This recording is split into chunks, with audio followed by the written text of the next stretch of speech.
A written book of glitter kind sits on my Kindle behind all the other things that I should be reading instead.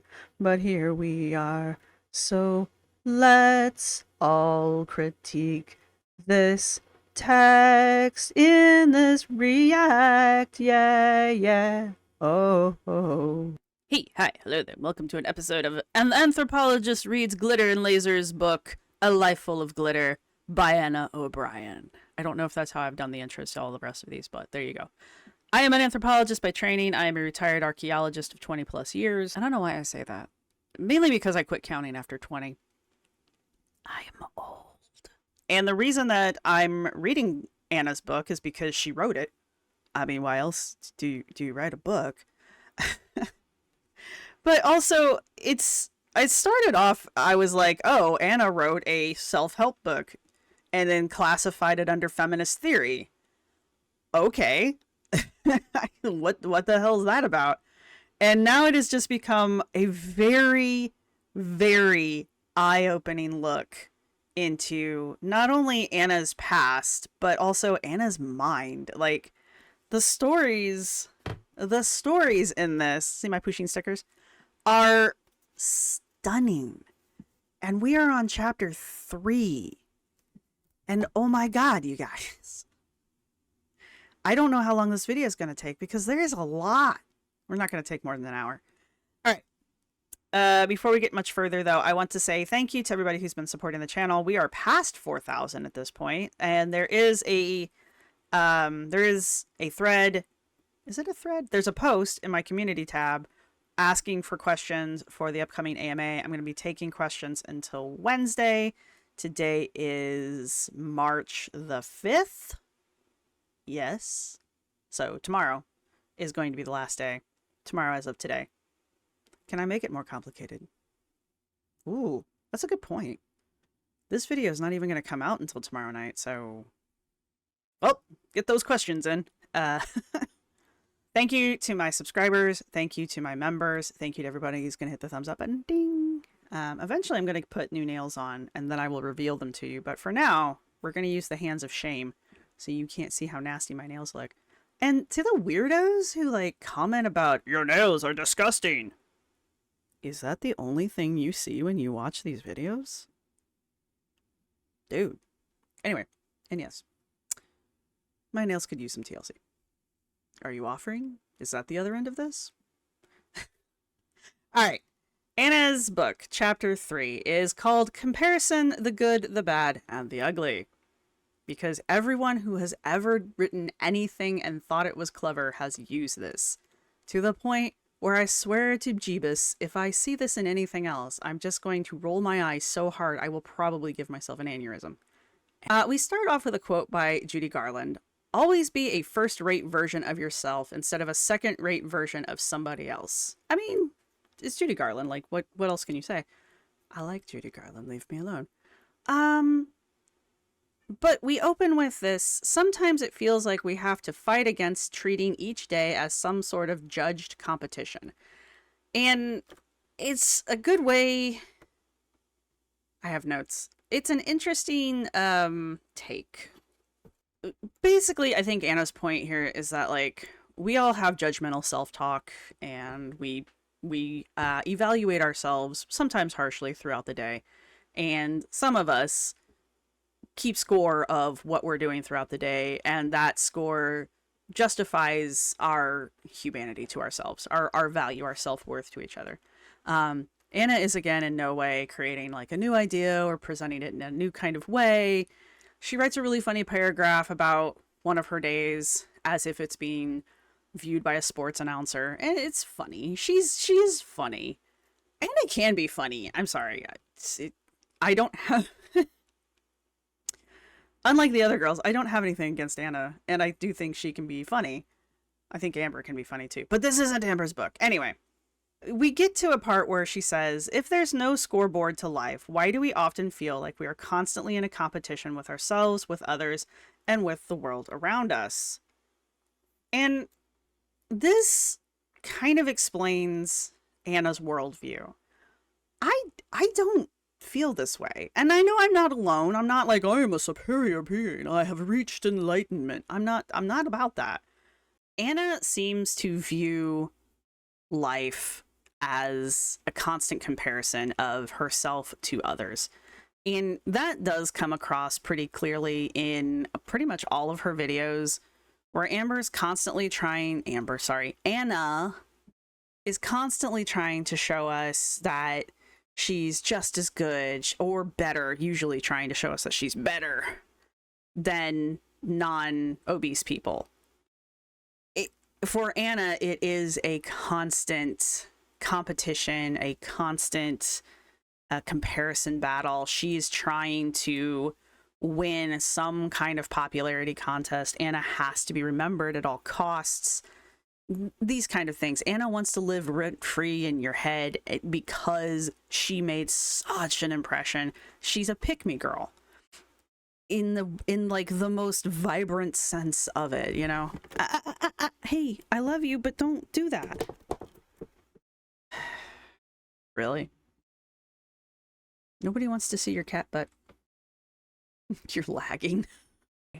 But anyway, this idea that she constantly feels like she's in a competition with herself, with others, and with the world at large. Like, it really does come through in her modern day videos. Keep in mind, this is 2018. This book is published, so she was writing it 2017-ish. Maybe most of 2018. I don't know. My book came out the same year I wrote it, but that's because I wrote it and self-published it. This went through a publisher. So she goes on to tell us life is not a competition. And then we get this great story. When Anna was in middle school, she played basketball. I'm not shocked. She says, you might be shocked to learn. I'm not. I'm really not. Anna's tall, and she probably always has been tall. I should note that in middle school, I was significantly taller than everyone around me and built like a monster truck. That's, you know, that's another thing that I've noticed about Anna's physique is, like, on top of, like, being very tall, she has very broad shoulders. Here's the thing. I really think Anna probably missed her calling as, like, a female bodybuilder, because I think she has the natural shape for it.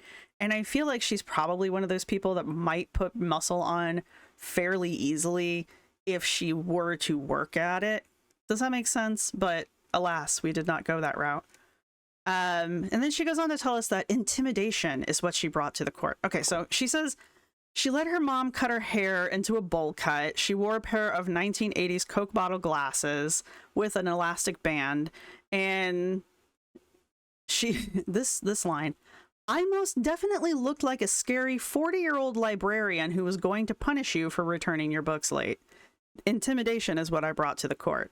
And I'm just like, that's a weird flex, but all right. However, Anna starts the story off by telling us she wasn't good at scoring, which is fine. There's lots of positions in basketball. I don't play basketball, but I come from basketball country. All right. So there's lots of different positions to play in basketball. You don't always have to be the person scoring the baskets. The thing, when the ball goes through the hoop thing. Yeah, that thing. For those of you who don't follow sports ball.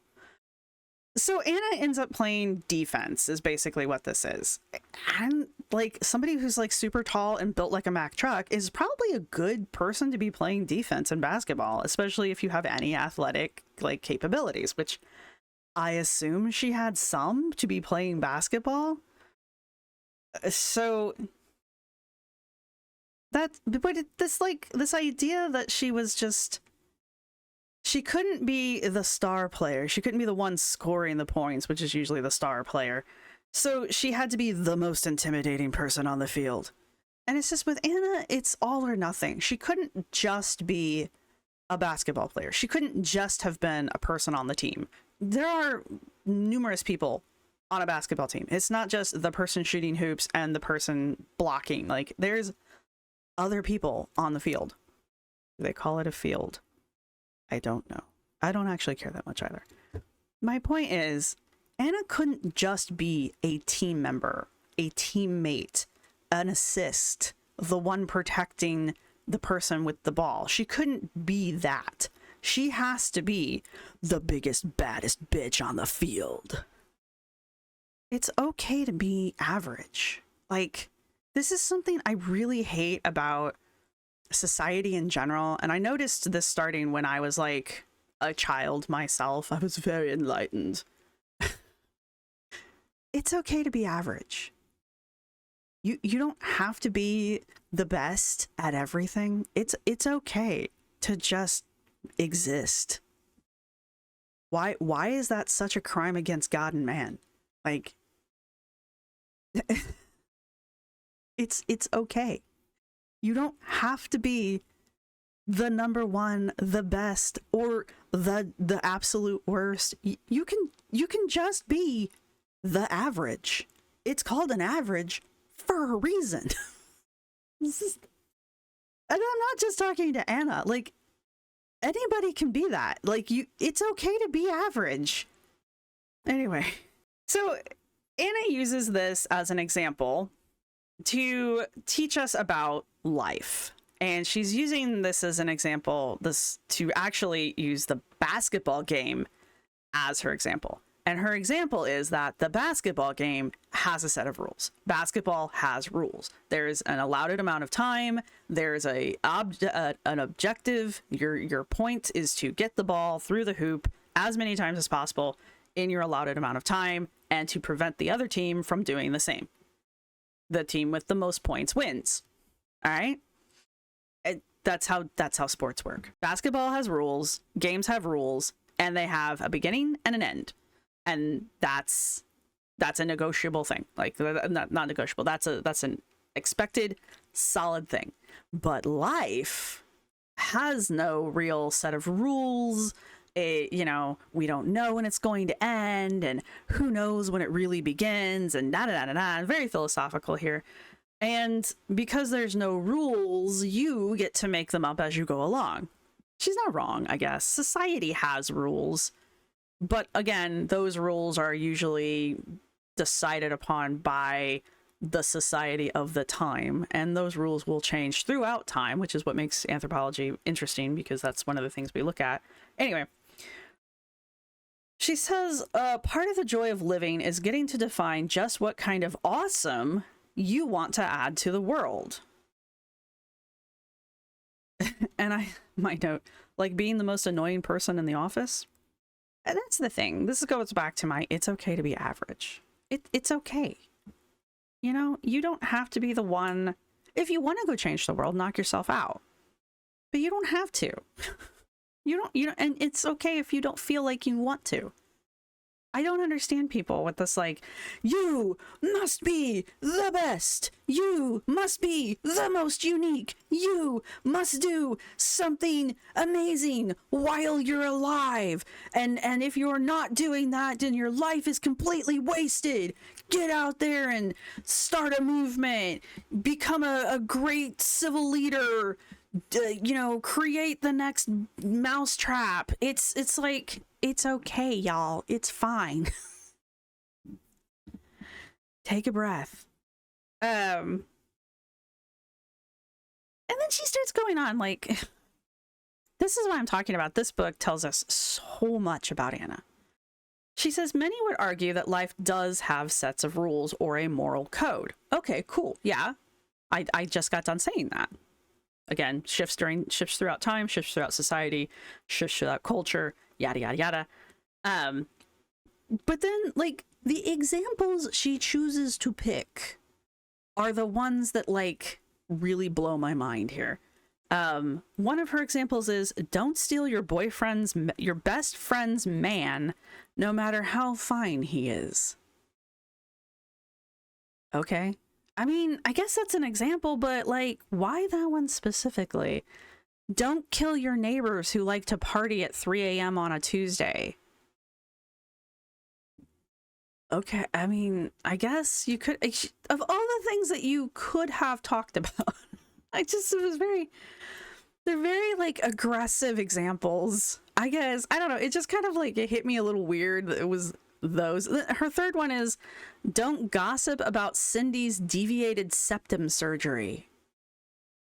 They're just so oddly specific. Like, I think that's what's getting me. They're so oddly specific that you can kind of assume these are things that Anna has done or contemplated doing. I mean, like, obviously, I don't think Anna went and killed her neighbors. I'm not saying that. But she had the urge, I guess, the thought of it. And I mean, who wouldn't? But it's just, I mean, 3 a.m. is a little obnoxious, especially on a Tuesday. But they're just so specific. And who the fuck was Cindy? And why would you do that anyway? However, this code, while applicable most of the time, isn't set in stone. I'm failing to find a time when it would be acceptable to steal your best friend's boyfriend. Like, I don't really see that. Like, why would you, if he could be stolen so easily, why would you want him? Anyway, personal opinion there. And this line too, much like our moral code, our opposition in life is often contextual. So she goes on to describe how you as a person might see yourself competing against various people at various times, dependent on the situation. You know, as an adult, you might find yourself, what's her example? You might feel you need to have a better lasagna recipe than Susie, while also beating Roger for the promotion at work, while also challenging Margaret for captain of your recreational soccer league. Yeah, I mean, yeah. But then this one, while also convincing your boyfriend to settle down with you. This just, for me, kind of furthers the idea that relationships are transactional with Anna. Not the competition part. Obviously, we all feel we're competing at some point with people, I guess. I guess I'm just not that kind of person. I don't know. Who am I competing against? I don't know. I guess I'll say I'm competing against Alex's Shook, because why not? Anyway, it's just the while also convincing your boyfriend to settle down with you. Why are you convincing him? If he's not convinced, it just seems very odd. I didn't have to convince my partner to move in with me. He wanted to move in with me. I wanted to move in with him. There was no, like, negotiation going on. It was just a thing that we were both like, hey, we can exist in the same space together and not want to, like, run the other one over with a truck. Maybe I'm morbid. I am morbid. But my point is, that's such a weird way to put it. Like, what are you offering? Hey, fiance, how about you settle down with me? Or hey, boyfriend, how about you settle down with me? To sweeten the deal, I'll make lasagna every Tuesday because I gotta beat that Susie in her lasagna recipe. So it's just a weird way of looking at it.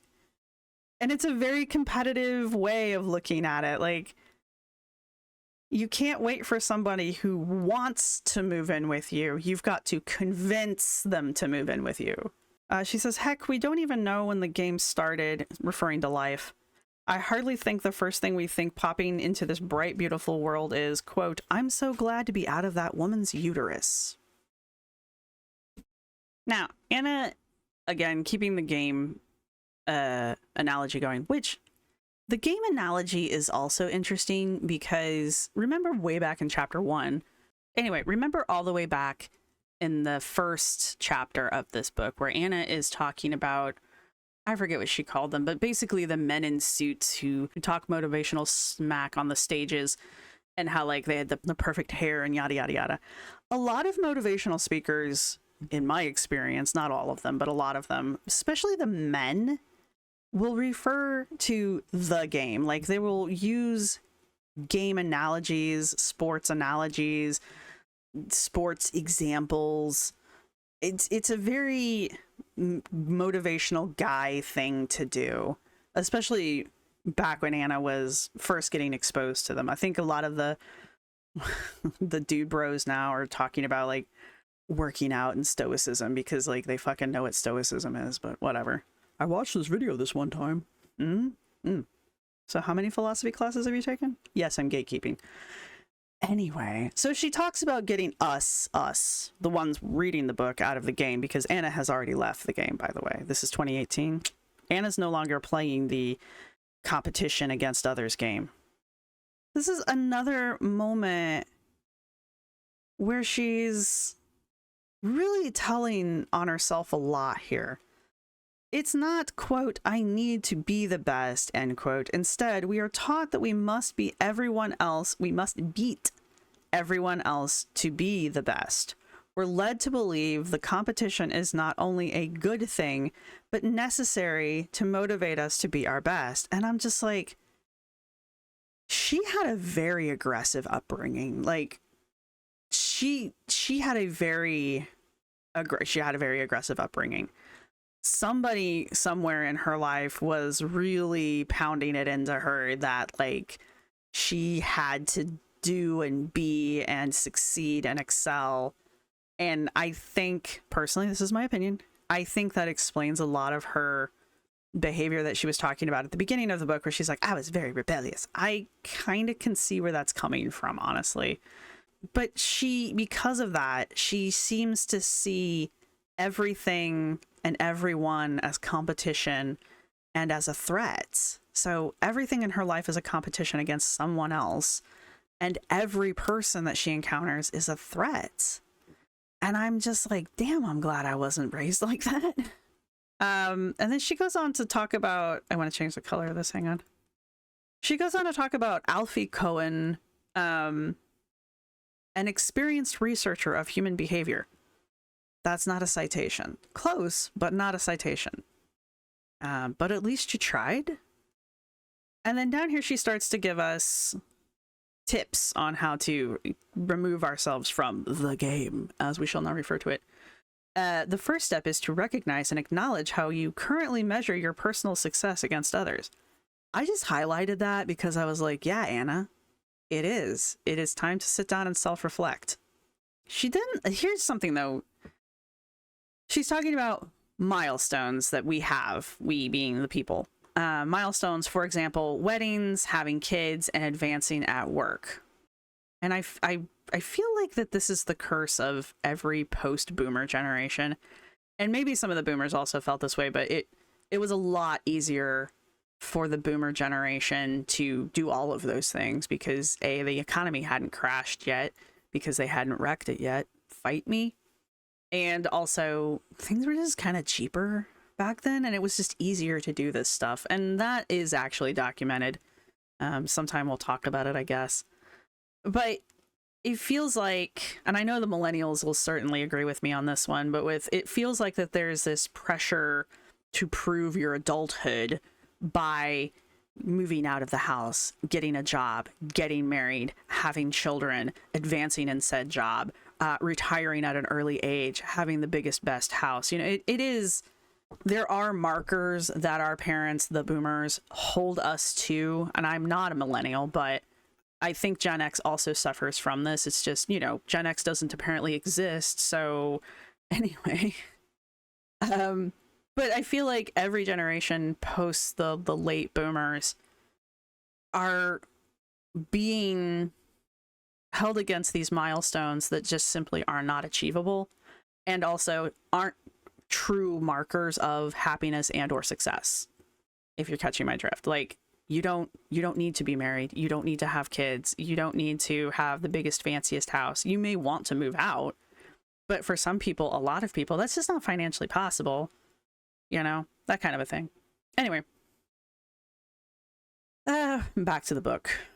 She talks about getting caught up in the competition, getting caught up in the game and becoming competitive.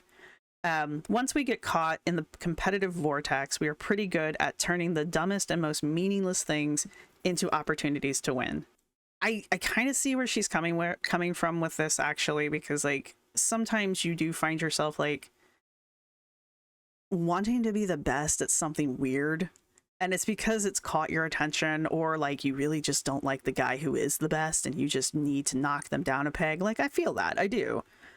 But to see it in everything feels exhausting. I'm trying to think of the last thing that I was like, I must be the best. And I know I have something. I just can't come up with it right off the top of my head. Because clearly I won. Anyway. So from here on out, I just started highlighting things in a different color because I just got tired of writing the note citation needed. So she says, research on how the brain processes victory shows that winning gives us a temporary high. I don't know if you're wrong, but citation is needed here. The chemical release comes from a result of our identity being associated with a schema we have defined in our brains as important. Says who? I'm not saying it's not right. I just need a citation. I honest to God read that paragraph, that's a sentence. I read that sentence and my brain tricked me into thinking that there was a little footnote number there, and there is not. There should be, but there isn't one. But that's how trained my brain is to read a sentence like that and expect a citation after it. Thanks, academia. As a result, we often find ourselves using comparisons in our day-to-day life to try and correct disappointment and get us back to the original high we experienced with our own achievement. And I'm like, A, citation needed, and B, you haven't proven this. And since you refuse to cite shit, it can't be taken at face value. So even if you did say something that backs this sentence up, it doesn't matter because I can't trust the source. Anna is not an expert. She cannot speak on this on her own. She has to use sources, which is fine.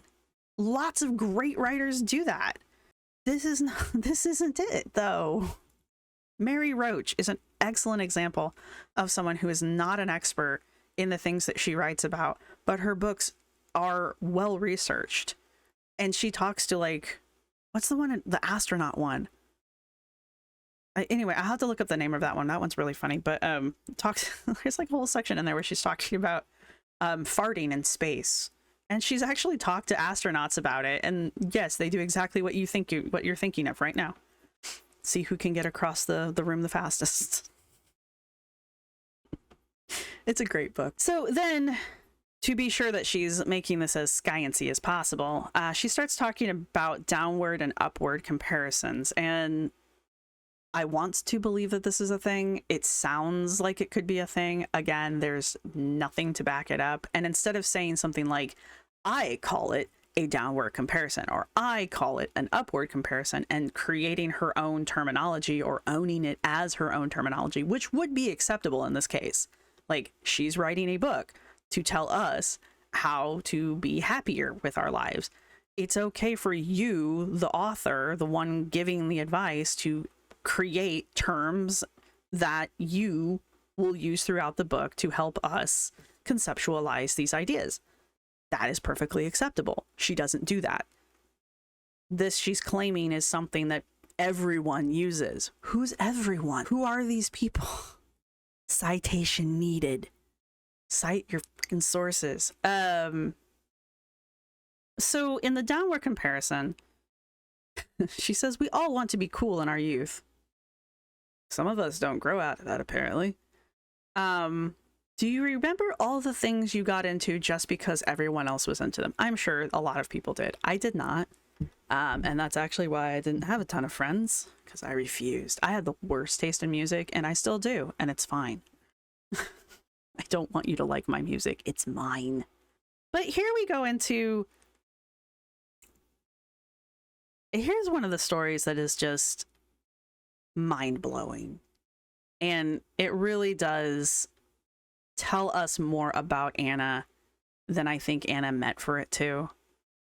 Because in this story, Anna is setting this other person up to be the bad guy. And I don't think Anna has ever reflected on why this particular story is so freaking weird and why she's the one that comes off seeming out of place. All right. So she says, do you remember the girl at your high school? I am certain everyone had one, who had magically found her way to be the epicenter of cool. She was the oracle of popularity. She decided what was in for how long and when it was out. No, I don't. I went to several public schools growing up. No, I don't remember any one individual being this person. Were there groups and cliques and whatnot? Yes, there were. Were I ever in any of them? No, I wasn't that cool. Yes, there are groups of cool kids, but there was never like one queen of them all, you know? But this stereotype is very persistent, especially in the media, where they'll have like, you know, she cites Mean Girls here and whoever Regina George is. I don't know who this is. I never watched Mean Girls. But I do remember 90210. Anyway, my high school, the high school I finally graduated from, had some umpteen thousand kids in it. My graduating class was 900 and some, and that had been whittled down from 1,300. So, like, when I graduated from high school, I was one of 900. Okay? That's my graduating class. That's how big. Oh, and my graduating class was one of the smallest to have graduated from this high school in recent memory. Just trying to put shit into perspective for you. One chick in that entire high school is the epicenter of cool? It doesn't work like that. It just doesn't. It's insane. But media likes to do that. They like to show you these high schools where the story group revolves around like 10 different personalities, and they're all a stereotype personality that we can identify with. There's like the nerd girl and the jock dude and the pretty popular chick and, you know, the weird loser boy who sits in the corner and creeps everyone out. You know, these are stereotypes that the media uses to kind of shortcut characters into our brains so that we can identify with the story that's being told. Okay? Anna thinks this is real. And it bothers me. There's a lot of people who think this is real. I'm sure we can all think of someone in our high school time who was more popular than us, who we fixated on as being the most popular person, but I guarantee you they were not. Were they popular? Probably. Were they the popular person? No. All right. Anyway, so she goes on to say, my high school was no exception. Your high school must have been really fucking small, man. That's all I have to say. And I know you grew up in Ohio, so... our high school prophetess of popularity was Amanda Scott. Here's where it really starts to get weird. The stereotypes are fine. A lot of us live in that kind of a world, so that one is fine. This is where it starts to get weird.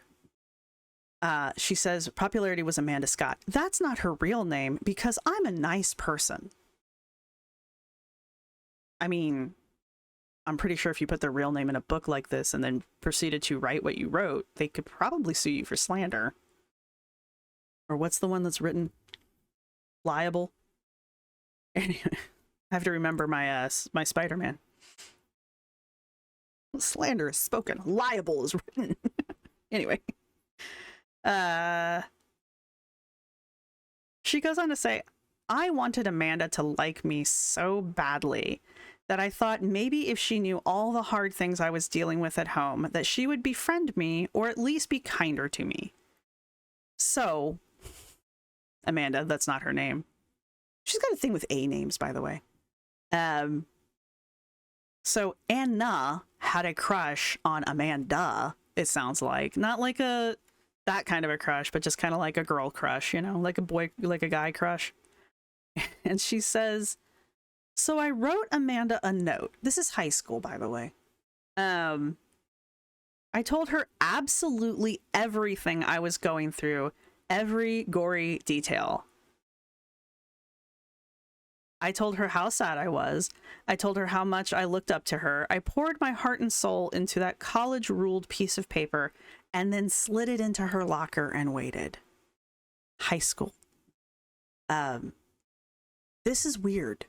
I feel like the school system, this is another example of where, like, the adults in Anna's life failed her. This isn't...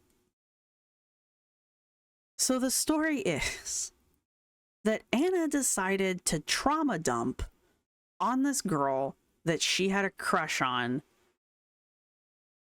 and then wrote her a letter doing just that and slipped it into the girl's locker and waited for the girl to respond. And doesn't see anything weird or wrong with that. Granted, we are talking about high school aged Anna. However, adult Anna is the one writing this. I can understand a teenager being confused or hopeful or what have you. Adult you should have been able to look back on this situation that you so clearly have burned into your brain and reflected on your own behavior. The story goes on. I waited and waited. I waited so long I thought I was going to drop dead out of a mix of anxiety and anticipation. Finally, when I walked into the hallway, Amanda pulled me aside and thanked me for my note. I would have ignored you. Nothing more. That was it. I had poured my entire life out into this letter, and all she could say was, thanks. I was hurt and confused. I'm 90% sure that Amanda was not your therapist. So what you expected from what Anna expected from Amanda in this situation was unreasonable. Now, talking about high school aged Anna here, this behavior can be excused to a point. Again, someone else should have stepped in at this point and been like, hey, why don't we talk to an adult? This was not Amanda's job. Adult Anna is incapable of looking back on the story and going, yeah, maybe that was a little weird. Okay? No. Anna, adult Anna, is still outraged by this, by the way. Call it intuition or paranoia. Later that day, I knew they were talking about me. Amanda's hair perfectly bounced to one side as she casually said to her minion, I may have been having a rough time, but at least I'm not putting notes in people's lockers about it. She laughed, they laughed, and I died inside. Amanda had used my vulnerability as a way to bolster her perceived stability. That's the lesson you took from this? As an adult, I understand having your feelings hurt as a teenager. Like, I understand how much that must have sucked as a kid, especially after what you did and not understanding, boundaries. But as an adult writing this in 2017, 2018, you don't have the ability to look back on this incident and go, yeah, that was weird. No, Amanda is still the one in the wrong here. Am I being out of line? Like, if in high school somebody had written me a letter that was as trauma dumpy as what Anna claims that she put in Amanda's locker, I probably would have taken it to a teacher or to the counselor because I wouldn't know what to do with that. Also, clearly Amanda has shit going on in her life too. Like, I know I had shit going on in my life. I don't have the emotional ability to take care of someone else on top of taking care of myself, especially as a freaking teenager. And as an adult, I can look back on that situation and be like, okay, teenage me was a teenager and probably didn't make the best decisions. But as an adult, that's not Amanda's fault. Okay.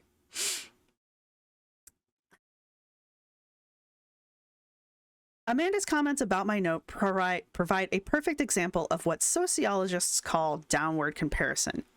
Citation needed. Downward comparisons are when you compare yourself to someone you perceive to be inferior or less fortunate than you in some way. Is it? Okay. Citation needed. It's easy to make Amanda into the villain, like you did. And then in brackets, guys, this is the sentence. It's easy to make Amanda into a villain. Brackets. Because she really was a garbage human being to do such a thing. This is adult Anna, 30-something-year-old Anna, writing this about a teenager from her past. I just... But going back to the whole, this is adult Anna talking. This is adult Anna writing this. This is Anna's viewpoint on life. Okay? This is what Anna can't let go.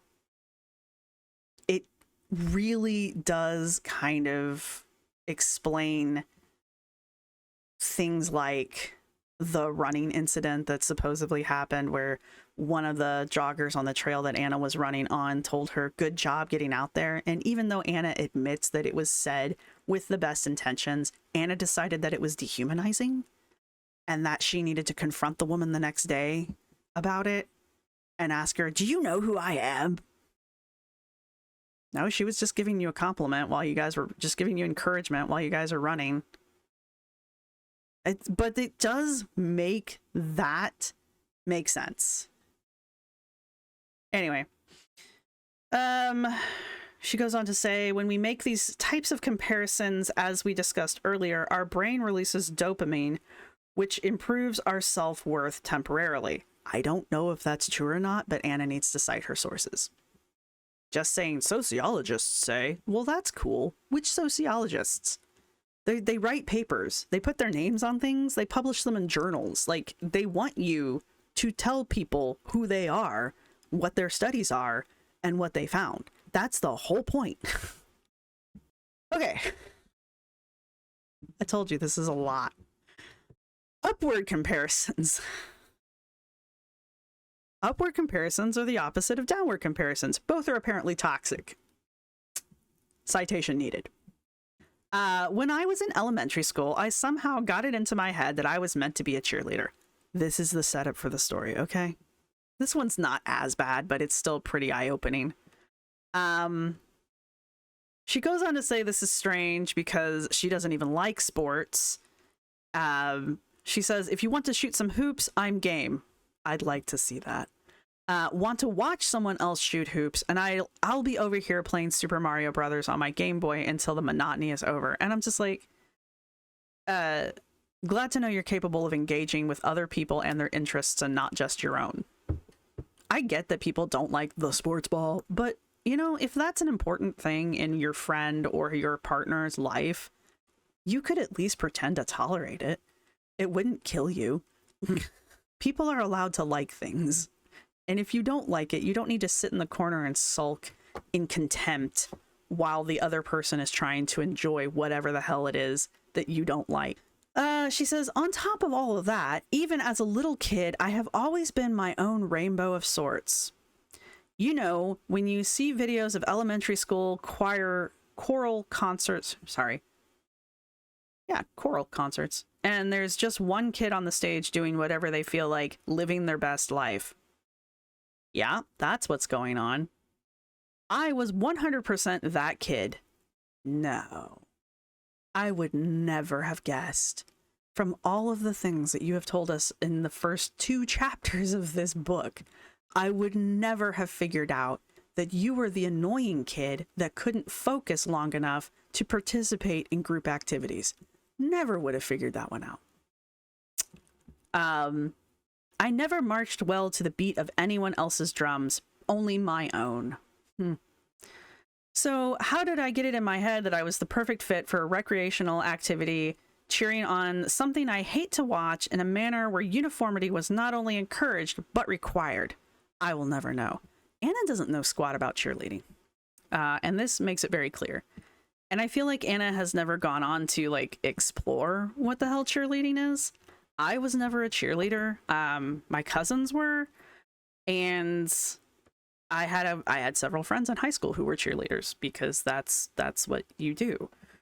That's what they did. Cheerleading, this is another one of those situations where the stereotype of the cheerleader has a stronger hold on society than the reality of what cheerleaders do. Whether you like cheerleading or not is completely irrelevant.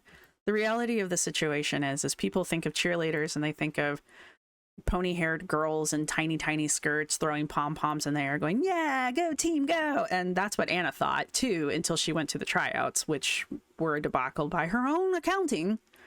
Most of the girls that I knew who did cheerleading, and the guys too, when they're not doing the cheer thing, which by the way, they have to practice so that they're all coordinated, and it's not easy. I mean, it's not like the hardest thing you could possibly do, but it's also not a cakewalk. But when they're not doing that, they're doing gymnastics most of the time. So they're doing tumbling, and they're doing like the weird things where they stack each other up on top of each other, and then one of them does some kind of weird thing, and then they all catch them before they die. Like, that takes a lot of coordination, and it takes a lot of physical fitness. It's just like, is when people go after ballerinas, you guys do understand that those people are like some of the strongest people on the planet. Yeah, they're not going to play football, but like, you stand on your toes and jump. I'm just saying. Anyway, she goes on to say, I walked into a room full of girls practicing back bends, tumbling, and stretching out in the splits. Yeah, because that's what they do. That's what cheerleaders do. It's a physical activity. Fast forward 2 hours later, 10 questionable high kicks and a pike jump that was pretty much me touching my toes and doing a bunny hop at the same time. It was clear I was not meant to be a cheerleader. You think? Like, because Anna had it in her head that cheerleading was effectively a cakewalk and all she had to do was show up and go, rah, rah, go team, go. Because she thought that's what cheerleading was, she got her ass kicked at a 2-hour long tryout that she was woefully unprepared for. That's what happens when you believe stereotypes and you don't do your research. Like, she could have probably have asked about this. She could have asked the people who are already on the cheerleading squad or whoever the cheer coach was and been like, hey, I'm interested in trying out for cheerleading. What should I expect? You know, Anna's already told us that she's some kind of genius problem solver and that she's got the foresight of like the Buddha. Why didn't she do that? Because it's a story. And I know that she thinks that it's something stupid and beneath her because of this sentence here. What a pathetic loser I was, and how my life has no meaning because I wasn't even able to make the cheerleading squad. A lot of people don't make it onto the cheerleading squad. Maybe in grade school where they're just like, everybody gets a try. Sure. But like high school cheerleading squads or like middle school cheerleading? No, you actually have to be good. They don't just let anybody play sports at those levels. I mean, maybe you get to be on the team, but you're going to sit on the bench the entire time. You know? But she says, my reaction to cheerleader status rejection is a classic example of a negative upward comparison. Upward comparisons are when you compare yourself to someone with greater skills or higher status than yourself. These comparisons are rarely unbiased. We often take a weak attribute of ourselves, cheerleading, and compare it to the strongest quality of someone else. As a result, these types of comparisons more often than not make us feel unhappy with our abilities and ourselves. Citation needed. Anyway, I know she means this to look like she was doing an upward comparison, but her down talking of what cheerleading is and her expectations, she went into this, again, her own accounting. She went into this tryout thinking that it was nothing and she didn't have to do anything. No preparation, no, physical fitness, no anything. She just thought she could show up and be bubbly and happy and she was going to be on the cheer squad. That to me tells me that she had a very low opinion of what was expected, what cheerleaders did, and just cheerleaders in general, which I think a lot of people do because it's a stereotype that is just really popular. you know? And I don't feel like it's changed much either. I could be wrong. So I know she means for this to be an upward comparison, but it really does sound like a downward comparison to me, but by her own definitions in this book, which are uncited. Or she goes on to tell us about removing unnecessary comparison from our lives. And she says, that said, comparisons are often used more than necessary to the point that they affect our mental health. Citation needed. When you recognize, she talks about how to stop yourself from comparing yourself to other people, but either upwardly or downwardly, you have to become aware of the times when you are comparing yourself to other people. And she says, when you recognize these trends, reflecting on the root cause can help you re-architect your responses. Jargon. Also, self-reflection. Removing yourself, she says, when you notice that you're comparing yourself in a toxic way to others, removing yourself from that comparison as much as possible can limit your desire to compete while also improving your overall self-worth. So basically, run away! Don't deal with it. Run away! For those situations where you can't remove yourself and comparison seems inevitable, try to reframe the comparison phrase to something that focuses on you. So if you can't run away from it, make it about yourself. Seems copy. She says, in the example she gives, Cindy is way more popular than me. She is so lovable and her sweat smells like gumdrops. Weird, but all right. Phrased this way, the majority of your mental space is focused on how Cindy is so awesome. God forbid. God forbid you think positively of someone else. When you reframe the phrase to be about yourself and how you want to improve your life, we not only remove the comparison, but also are more likely to work towards improving ourselves. She's describing an affirmation here, and that's why I highlighted this part. First off, God forbid we think something nice about someone else. That would be tragic. And secondly, her way to cope with that is to create affirmations for yourself. Okay. Affirmations are hardly a new idea. You know? I don't have anything against affirmations. I'm just saying this isn't the groundbreaking advice that Anna needs it to be. It needs to be, because this book is about Anna telling us how to improve our lives. And so far, she's just either saying random science-y things and telling us, trust me, bro, or she's repeating something that other people have said and she's barely even giving it a new spin. I feel like I should just start saying citation needed here as well, because clearly you're quoting someone. And then she says, while it might seem like nitpicking, acknowledging a person's human tendencies can help us take them off a golden pedestal. Acknowledging someone's humanity is nitpicky? Like, it's not that person's fault that you hold them to a higher standard, but like, acknowledging that they're human is nitpicky? I think you meant a new word. A different word. And then this is her example of how to humanize someone. And Ashley, yes, that Ashley. Ashley is the smartest girl in class, and there's no way I will ever be as smart.